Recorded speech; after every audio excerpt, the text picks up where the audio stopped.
ఇక్కడ నేను ఎలాగైతే ఫోల్డ్ వేసానో చూడండి అట్లా వేసుకోండి. చేతులకి మాత్రమే ఇలా వేసుకోవాలి. వేసిన తర్వాత ఇక్కడ కింద ఎడ్జెస్ ఉన్నాయి కదండీ! అవి లైన్ చేసేసుకోండి. తర్వాత వచ్చేసి 1 ఇంచ్ గ్యాప్‌లో ఇంకొక మార్క్ వేస్తున్నాను. ఇదొచ్చేసి ఎమ్మింగ్ కోసం అనమాట. మనం పైపింగ్ వేసేటప్పుడైతే 1/2 ఇంచ్ మాత్రమే తీసుకోండి. ఇలాగ మనం లోపలికి మలిచేటప్పుడైతే 1 ఇంచ్ తీసుకోండి. ఇక్కడ వచ్చేసి హ్యాండ్ ఎలా ఉందో సమానంగా పెట్టేసుకొని లూజ్ దగ్గర ఒక మార్క్ చేశాను. అలానే 2 ఇంచెస్ గ్యాప్‌లో ఇంకొక మార్క్ చేశానండి. అట్లనే ఇక్కడ హైటు అలానే 1/2 ఇంచ్ ఎగస్ట్రా మన స్టిచ్చింగ్ కోసం. కింద కూడా అంతే. వాళ్ళ స్టిచ్చింగ్ దగ్గర ఒక మార్కు, ఒక 1/2 ఇంచ్ ఎక్స్ట్రా అనమాట. ఇదొచ్చేసి పైన లైన్ నుంచి ఎంత ఉందో కొలుసుకొని సేమ్ అటు కూడా అంతే పెట్టేసుకోండి. ఇక్కడ చంక డౌన్ వచ్చేసి ఎంత ఉందో ఒకసారి చెక్ చేసుకోవాలి. ఇక్కడ 3.5 ఇంచులు వచ్చిందండి. ఉంచేసేయండి ఇలానే. ఈ బ్లౌజ్ వాళ్ళు ఏమన్నారంటే మనకి ముడతలు వస్తున్నాయి అన్నారనమాట చంక దగ్గర. అది ఎలా అనేది చూద్దాం కటింగ్‌లో. ఇదిగోండి ఇక్కడి నుంచి 2 ఇంచెస్ దగ్గర ఒక మార్క్ చేసుకున్నాను. ఇట్లా ఇక్కడి నుంచి క్రాస్‌గా స్ట్రెయిట్‌గా ఒక లైన్ వేసుకున్నాను. మళ్ళీ 1 ఇంచ్ దగ్గర ఒక మార్క్ చేసుకున్నాను. ఈ 1 ఇంచ్ దగ్గర నుంచి ఇలా రౌండ్‌గా కర్వ్ షేప్‌లో తిప్పేసుకోండి. హ్యాండ్ షేప్‌లో. కొత్త వాళ్ళకి ఏంటంటే ఇది ఈజీగా ఉంటుంది.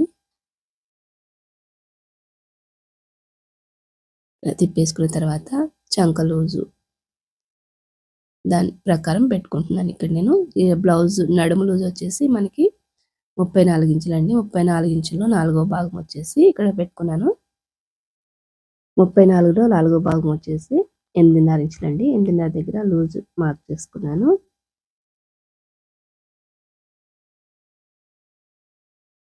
ఇక్కడ పడితే చంక దగ్గర చిన్న అతుకులు పడితే లేదంటే ఇలాగ సరిపెట్టేసుకోవచ్చు మనం.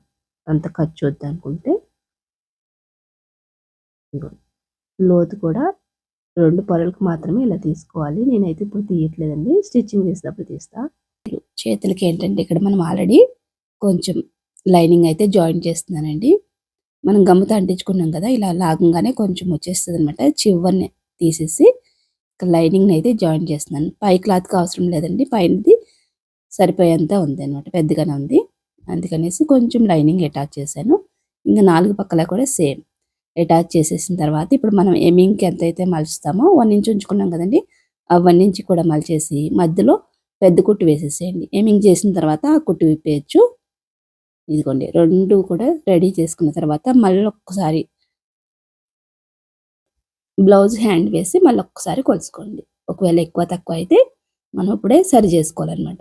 ఇక్కడైతే మనకి తక్కువైతే అవ్వదండి. కొంచెం ఎక్కువనే వస్తది. ఎందుకంటే నేను తీసుకునేటప్పుడే అంత కరెక్ట్‌గా బొటాబొటిని తీసుకోననమాట. కొంచెం ఎక్స్ట్రానే తీసుకుంటానండి. ఎందుకంటే మళ్ళీ ఇలా కుట్టేటప్పుడు కొలుసుకుంటాననమాట.